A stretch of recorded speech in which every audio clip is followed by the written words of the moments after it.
Bismillahirrahmanirrahim. Assalamu alaikum students. Today is our first class of management information. So we will start from the chapter number 2. Okay. Chapter number 1 हम नहीं पढ़ेंगे, वो basic सही है. तो chapter number 2 से हम स्टार्ट करेंगे. The introduction to management information. यहाँ से हम स्टार्ट करेंगे. ठीक है जी. अच्छा, उसके बाद सबसे पहले चैप्टर हम पढ़ेंगे चैप्टर नंबर 2. ये हमारा कोर्स प्लान होगा. स्टार्ट यहाँ से करेंगे. ठीक है.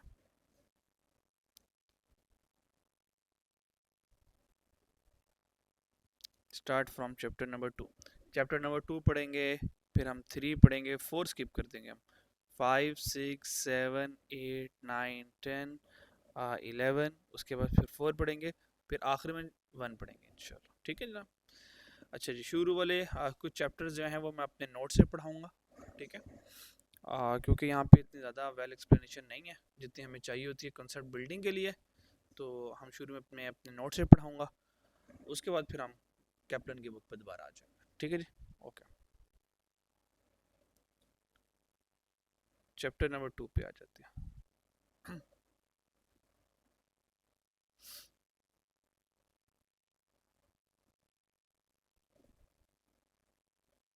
Chapter number 2. चैप्टर नंबर 2 का नाम है हमारे पास इंट्रोडक्शन टू मैनेजमेंट इंफॉर्मेशन. ठीक है जी. अच्छा, इसमें हमने 5 चीज़ें पढ़नी है. सबसे पहले मैनेजमेंट इंफॉर्मेशन. ये हमारे पूरे पेपर का ही नाम ये है, मैनेजमेंट इंफॉर्मेशन. ठीक है. और ये हमारे सेकंड चैप्टर का नाम भी यही है, इंट्रोडक्शन टू मैनेजमेंट इंफॉर्मेशन. ठीक है. उसका पर्पस क्या है, मैनेजमेंट इंफॉर्मेशन का पर्पस क्या है. उसके बाद इंफॉर्मेशन की कैटेगरीज और सोर्सेज क्या हैं. फिर मैनेजमेंट अकाउंटिंग और फाइनेंशियल अकाउंटिंग में क्या फ़र्क होता है. रिस्पॉन्सिबिलिटी सेंटर्स क्या हैं और कॉस्ट यूनिट्स क्या हैं. When we have done all these 5 points then our chapter will be complete. Okay, let's start the point number 1, purpose of management information. Purpose of management information को पढ़ने से पहले, क्योंकि हमने सारी की सारी अकाउंटिंग बिजनेस की करनी होती है, तो सबसे पहले ज़रा बिजनेस को गो थ्रू कर लेते हैं. बिजनेस क्या है. A group of people who perform some activity for the purpose of earning profit. हम कोई भी एक्टिविटी परफॉर्म करें और उस एक्टिविटी को परफॉर्म करने का ऑब्जेक्टिव क्या है, पर्पस क्या है कि हम वहाँ से प्रॉफिट अर्न करेंगे, तो हमारा बिजनेस होगा. बिजनेस करते ही क्यों है, प्रॉफिट कमाने के लिए. अगर बिजनेस से प्रॉफिट ही नहीं मिलना तो भाई बिजनेस करने का फायदा क्या. सीधी सी बात. ठीक है नहीं. कुछ नॉट फॉर प्रॉफिट ऑर्गेनाइजेशंस होती हैं जिनका काम वेलफेयर करना होता है, वो हमारा कोर्स में नहीं है. ठीक है. वो फाइनेंशियल अकाउंटिंग के एरिया में आप पढ़ेंगे. बिजनेस 3 तरह के होते हैं, एक ट्रेडिंग बिजनेस, एक मैन्युफैक्चरिंग बिजनेस और एक सर्विस सेक्टर. ट्रेडिंग बिजनेस क्या करता है. Trading business buying and selling करता है, ये चीज़ें खरीदता है और फिर बेचता है. मिसाल के तौर पर मोबाइल शॉप वाले ये खुद मोबाइल खरीदेंगे और आगे बेचेंगे. जो सुपर एम्पोरियम मॉल हो गया, पैकेजेस मॉल हो गया और सुपर मॉल हो गए, ये क्या करते हैं, दुकानों पे सप्लाई से चीज़ें खरीद के लाते हैं और कस्टमर को वहाँ पे बेचते हैं. जितने भी स्टोर्स होंगे वो चीज़ें खरीदेंगे, आगे कस्टमर को बेचेंगे. ये सारे ट्रेडिंग बिजनेस है, तिजारत कर रहे हैं. क्या ख्याल है. फिर मैन्युफैक्चरिंग बिजनेस आ जाता है. मैन्युफैक्चरिंग बिजनेस के पास इनपुट होता है, वो उसको फैक्ट्री में मैन्युफैक्चर करता है, यानी कि प्रोसेस करता है और आउटपुट में कन्वर्ट कर देता है. फॉर एग्जांपल, मेरे पास स्टील एज अ इनपुट है और मैन्युफैक्चरिंग करता हूँ फैक्ट्री में, और मैं उसका एक स्पून बना लेता हूँ.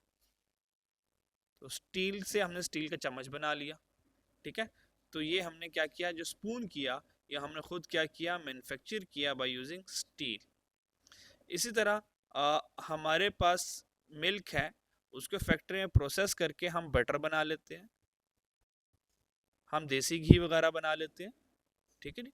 तो ये हमारी मैन्युफैक्चरिंग प्रोडक्ट हो गई, ये मैन्युफैक्चरिंग गुड्स होगी जो बना कर बेचते हैं. मैन्युफैक्चरिंग बिजनेस वाले क्या करते हैं, बना कर बेचते हैं. हमारा पूरा के पूरा बिजनेस इस हमारे पूरे का पूरा सब्जेक्ट इस मैन्युफैक्चरिंग बिजनेस के बारे में. ना हमने ट्रेडिंग के बारे में ज़्यादा बात करनी है, ना सर्विस के सेक्टर के बारे में बात करनी है. मैनेजमेंट इंफॉर्मेशन MA1 आगे MA2 और आगे FMA, जितने भी मैनेजमेंट के सब्जेक्ट्स हैं सारे के सारे मैन्युफैक्चरिंग बिजनेस के ऊपर बात करते हैं. फाइनेंशियल अकाउंटिंग जो है वो ट्रेडिंग बिजनेस की ऊपर बात करता है। तो दैट्स हमें फाइनेंशियल मैनेजमेंट दोनों अकाउंटिंग जाननी पड़ती हैं ताकि हम बिजनेस के सारे सेक्टर को कवर कर पाए। ठीक है, सर्विस सेक्टर भी फाइनेंशियल अकाउंटिंग की एरिया में आता है। सर्विस सेक्टर, अच्छा मैन्युफैक्चरिंग का एग्जांपल देख लेते हैं। सुजुकी, सुजुकी जो गाड़ी वाले हैं वो खुद गाड़ी बनाकर बेचते हैं। नेस्ले वाले, नेस्ले मिल्क पैक हो गया, नेस्ले सीरिलैक हो गए, नेस्ले की प्रोडक्ट्स हो गई, ठीक है जी। और वो नेस्ले की जितनी भी प्रोडक्ट्स हैं, फूड प्रोडक्ट्स हैं सारी वो सारी क्या करते हैं, नेस्ले खुद बनाते हैं। नेस्ले वाटर हो गया, नेस्ले जूस हो गए, फ्रूटा वाइटल हो गए, वो खुद बना के बेचते हैं। कोक एंड पेप्सी, खुद कोक एंड पेप्सी बनाते हैं और बेचते हैं। तो मैन्युफैक्चरिंग बिजनेस हो गया। नेक्स्ट कोला खुद बनाकर बेचेगा, ठीक है। तो क्या हो गया, ये मैन्युफैक्चरिंग बिजनेस हो गया। फिर सर्विस सेक्टर सर्विसेज प्रोवाइड करते हैं, जैसे कि सीए फर्म्स होगी।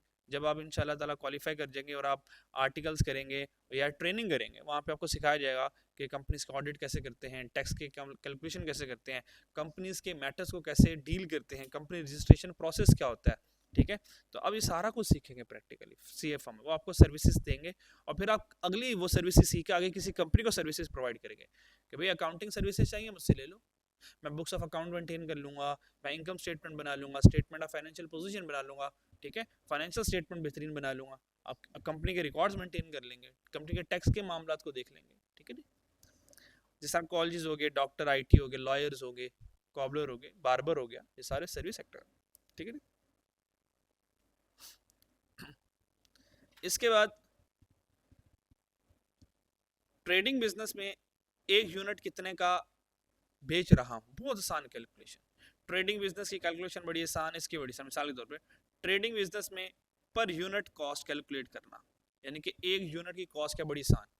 कैसे, वो एक यूनिट जो खरीद के लाऊंगा वही उसकी कॉस्ट होगी, सीधी सी बात है। मैं 100 रुपए का यूनिट लेकर आया, 120 का बेच दिया, 100 वाले 120 का बेच दिया, तो रेवेन्यू कितना कमा लिया। अब बताएं कोई मुश्किल बात आई।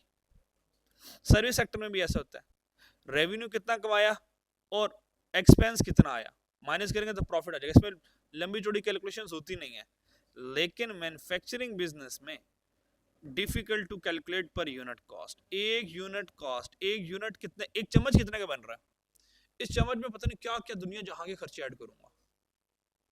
एक शर्ट जो बन रही है गारमेंट फैक्ट्री में, वो शर्ट कितने की बन रही है, अब दुनिया जहां के खर्चे उसमें आ जाएंगे। तो मैं जब शर्ट, हम आगे चलेंगे और मैं आउटपुट में एज अ शर्ट रखूंगा, अब सर हमने कभी सोचा भी नहीं था, जो हम शर्ट खरीद रहे हैं इसमें इतने खर्चे ऐड होते हैं, हमने तो मेन खर्चा ऐड किया था, ये तो अलग ही दुनिया। यहाँ पे इतनी मुश्किल कैलकुलेशन, इतनी चीजें कैलकुलेट हो रही होती हैं, इतनी चीजें ऐड कर रहे होते हैं, मतलब इतनी चीजों के पैसे हमसे ले रहे होते हैं, ठीक है जी। तो मैन्युफैक्चरिंग बिजनेस में cost per unit, cost per unit का मतलब जो एक यूनिट बना रहा हूं वो कितने का बन रहा है, ये कैलकुलेशन करना बड़ा मुश्किल है। बाकी दोनों बिजनेस में आसान है। अकाउंटिंग दो तरह की हमारे पास होती है, एक फाइनेंशियल अकाउंटिंग होती है और एक कॉस्ट एंड मैनेजमेंट अकाउंटिंग होती है। अगर मैं आपसे बात करूं फ्रेंडली, तो तीन तरह की अकाउंटिंग होती है। कितनी तरह की, एक फाइनेंशियल अकाउंटिंग, दूसरी ये कॉस्ट अकाउंटिंग और तीसरी ये मैनेजमेंट अकाउंटिंग। पर ये दोनों हमेशा साथ साथ रहते हैं, ये दोनों साथ साथ रहते हैं। ये क्या लेंगे, दोनों बेस्ट फ्रेंड है, दोनों साथ साथ रहेंगे, ये दोनों अलग अलग नहीं हो सकते। इन दोनों का अलग अलग पढ़ना फायदा ही नहीं है। डेबिट क्रेडिट कह सकते हो, ये साथ साथ ही रहते हैं हमेशा, सही है। फाइनेंशियल अकाउंटिंग क्या है, सादी से सादी सादी सादी बातों में, सादे से लफ्ज है, record financial transaction of a business. Business की फाइनेंशियल ट्रांजैक्शन को रिकॉर्ड करना बुक कीपिंग होता है, और बुक कीपिंग से आगे इनकम स्टेटमेंट बनाना, इनकम स्टेटमेंट के आगे आप प्रॉफिट एंड लॉस अकाउंट वो मेंटेन होगा, income statement profit and loss एक ही बात होती है। फिर आप स्टेटमेंट ऑफ फाइनेंशियल पोजीशन बनाएंगे। अब ये जो सारी की सारी कैलकुलेशन करना, ये फाइनेंशियल अकाउंटिंग एरिया में आती है। खैर इससे ज़्यादा चीज़ें भी आती हैं, लेकिन आपके लेवल तक यहाँ तक जाना होगा। कॉस्ट एंड मैनेजमेंट अकाउंटिंग क्या करती है, कॉस्ट अकाउंटिंग क्या करती है, कॉस्ट अकाउंटिंग में हम क्या करते हैं, जो हम प्रोडक्ट बना रहे हैं, शर्ट बना रहे हैं, स्पून बना रहे हैं, या हम वो बटर बना रहे हैं, उसकी cost per unit of a product, cost per unit of a product को कैलकुलेट करते हैं। हाँ, जो जो खर्च स्पून बनाया हमने, स्पून को बनाने के लिए जो जो खर्चा किया वो कितना खर्चा आया, वो कॉस्ट पर यूनिट होगा। यानी कि स्पून मान लो कि मेरी बन गई 50 रुपए की, सारे खर्चे डाल डाल के फैक्ट्री के सारे, ठीक है। अब फैक्ट्री के खर्चे कौन कौन से होंगे लेटर ऑन बात करेंगे उसके ऊपर। तो फैक्ट्री के सारे खर्चे डाल के हमने कहा स्पून इतने का बन गया। देखो स्पून की कॉस्ट पता होगी तभी तो मैं उसकी सेल प्राइस तय कर पाऊंगा ना, कि मैं कितने की बना रहा हूँ, पहले ये तो पता चले, फिर मार्केट में जनाब मार्केट प्राइस सेट करूंगा। पता चले जज्बात में आके मैंने कहा यार मार्केट में 50 रुपए की बेचूंगा, और बाद में चला 55 तो मेरी कॉस्ट आ रही है, ये तो गलत हो गया मामला, मेरा प्रॉफिट इधर इधर लॉस चल रहा है। तो सबसे पहले हम कॉस्ट डिटरमिन करते हैं, उसके बाद अपना प्रॉफिट डिटरमिन करते हैं, ठीक है। अच्छा जी, तो कॉस्ट अकाउंटिंग क्या करेगी, ये cost per unit of a product को कैलकुलेट करेगी। क्यों करेगी, ताकि हम सेल प्राइस सेट कर सके। तो इसका मतलब कॉस्ट अकाउंटिंग क्या करेगी, ये सिर्फ यूनिट प्रोडक्ट यूनिट को कैलकुलेट करेगी उसकी कॉस्ट। हाँ, कॉस्ट अकाउंटिंग क्या करेगी, ये कैलकुलेशन करती है कॉस्ट की, यानी कि एक यूनिट की कॉस्ट क्या है, कॉस्ट पर यूनिट कैलकुलेट करती है कॉस्ट अकाउंटिंग। क्या करती है कॉस्ट अकाउंटिंग, पर unit cost of a product calculate करती है, ये कॉस्ट अकाउंटिंग करती है। ये समझ लगी। फिर मैनेजमेंट अकाउंटिंग क्या करती है, मैनेजमेंट अकाउंटिंग में कॉस्ट अकाउंटिंग ने तो ये कैलकुलेट कर दिया, ये जो एक शर्ट बनाई ये एक शर्ट इतने की बनेगी। मैनेजमेंट अकाउंटिंग क्या करती है, मैनेजमेंट अकाउंटिंग ये करती है कि भाई वो शर्ट बनानी है कि नहीं बनानी, बनानी है या नहीं बनानी, मतलब उसको बनाने की जरूरत है या नहीं है, डिसीजन मेकिंग करेगी ना। क्या हम शर्ट का डिजाइन चेंज कर दें, क्या शर्ट के हम कलर चेंज कर दें, क्या शर्ट का हम फैब्रिक चेंज कर दें, या शर्ट के अलावा कोई और गारमेंट की प्रोडक्ट बना लें। बिजनेस की जितनी भी प्लानिंग होगी, बिजनेस के प्रोडक्ट की जितनी भी डेवलपमेंट होगी, और बिजनेस के जितने भी डिसीजन मेकिंग होंगे, वो सारे के सारे मैनेजमेंट अकाउंटेंट कर रहा होगा।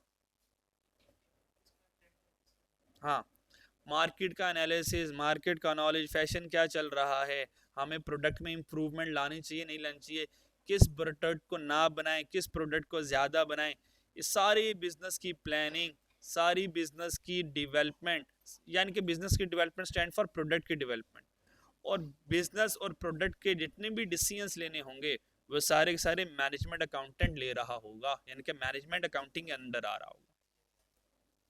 तो फिर कॉस्ट पर यूनिट क्या करता है, कॉस्ट कैलकुलेट करता है, जबकि management accounting decision making planning of business करती है। यानी कि याद रख लो मैनेजमेंट अकाउंटिंग के 3 काम होते हैं। मैनेजमेंट अकाउंटिंग के कितने काम होते हैं, 3, प्लानिंग करना, डेवलपमेंट करना और डिसीजन मेकिंग करना, ये 3 काम होते हैं मैनेजमेंट अकाउंटिंग के।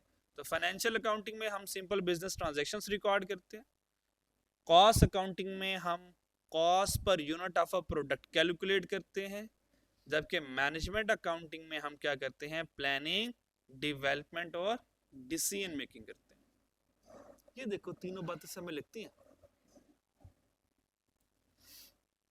अच्छा जी, आगे चलें। फिर हमारे पास आ जाता है पर्पस ऑफ मैनेजमेंट इंफॉर्मेशन। सबसे पहले पर्पस ऑफ मैनेजमेंट इंफॉर्मेशन है क्या, सबसे पहले देखते हैं मैनेजमेंट क्या होती है। मैनेजमेंट ऑर्गेनाइजेशन की वो टीम होती है जो रिस्पॉन्सिबल होती है बिजनेस को मैनेज करने में। हाँ, जो बिजनेस को मैनेज करती है। अच्छा, बिजनेस को मैनेज क्यों करना है, ताकि जो बिजनेस के ऑब्जेक्टिव्स हैं, जो बिजनेस के गोल्स हैं, वो पूरे हो सके, ठीक है। अच्छा, management can be defined as the process of planning, organizing, directing and controlling the effort of people working towards achieving organization goal। Organization goal को अचीव करने में जो भी ग्रुप ऑफ पीपल प्लान करेंगे, उनको ऑर्गेनाइज करेंगे, डायरेक्टिंग कंट्रोल करेंगे, वो मैनेजमेंट होती है। यानी कि मैनेजमेंट रिस्पॉन्सिबल होती है सारी के सारी ऑर्गेनाइजेशन की प्लानिंग में, ऑर्गेनाइजिंग में, डायरेक्टिंग में, कंट्रोलिंग में और उसको रन करने में। यानी कि अगर कोई पूछे भाई ऑर्गेनाइजेशन कौन चला रहा है, मैनेजमेंट चला रही है। हाँ, वो चीज़ों को मैनेज कर रही है। जैसे अगर हम अपने कॉलेज की बात करें तो टाइम टेबल बनाना, क्लासेस का शेड्यूल बनाना, किसकी क्लास कब होगी, किस टाइम पर होगी, कि कौन कौन से कोर्सेज लॉन्च किए जाएंगे, ये सारे मैनेजमेंट डिसाइड करेगी। अब मैनेजमेंट में कुछ हायर मैनेजमेंट होती है, कुछ लोअर मैनेजमेंट होती है। हायर मैनेजमेंट में डायरेक्टर्स वगैरह आ जाएंगे, ओनर्स वगैरह आ जाएंगे, शेयर होल्डर्स आ जाएंगे, और लोअर मैनेजमेंट में मैनेजर्स आ जाएंगे, सुपरवाइजर्स आ जाएंगे। तो कौन रिस्पॉन्सिबल होता है बिजनेस को चलाने में, वो मैनेजमेंट होती है। समझ लगे मैनेजमेंट क्या? जैसा कि अगर हम अपने घर की बात करें, अब घर के मैनेजमेंट कौन है? घर की मैनेजमेंट अम्मा अब्बा है। हाँ, अम्मा अब्बा है, अम्मा अब्बा ने मिलके घर को चलाना है। क्या ख्याल है? सही है। और उसमें से बात करें भाई ज्यादा किसने चलाना है, ज्यादा अम्मा ने चलाना है। क्या ख्याल? अब्बा ने चलाना है पर अब्बा की चलनी नहीं है। ठीक है नी? तो इसका मतलब घर में मेन मैनेजर कौन हुआ? अम्मा हुई। सही है, क्लियर? अच्छा जी, purpose of management information. Management information के पर्पस क्या? अब चेक करिए, मैनेजमेंट अकाउंटिंग आ गई, ये वही देखें, वही वाली आ गई जो हमने यहाँ पे कहा था, प्लानिंग, डेवलपिंग और डिसीजन मेकिंग। तो देखें, मैनेजमेंट इंफॉर्मेशन का पर्पस भी है प्लानिंग, खैर कंट्रोलिंग डेवलपमेंट में आ जाएगा, डिसीजन मेकिंग, प्लानिंग और कंट्रोलिंग। इसको थोड़ा चेंज कर सकते हो, पहले कर लो प्लानिंग, फिर कर लो कंट्रोलिंग, फिर कर लो डिसीजन मेकिंग। ये तीन काम होते हैं मैनेजमेंट इंफॉर्मेशन के। इन तीनों के बारे में इंशाल्लाह कल मैं आपको बताऊंगा कि क्या प्लान करना है, कंट्रोल किसको करना है, और डिसीजन मेकिंग किसके बारे में करना है। ये इंशाल्लाह हम कल वाली क्लास में देखेंगे। ठीक है जी, आज के लिए इतना काफ़ी है। घर जाके जो पढ़ाया बस इसी को रिवाइज कर लेना। ठीक है, और ठीक है, अल्लाह हाफिज़। बस 2 दिन में चैप्टर ख़त्म हो जाएगा। हाँ।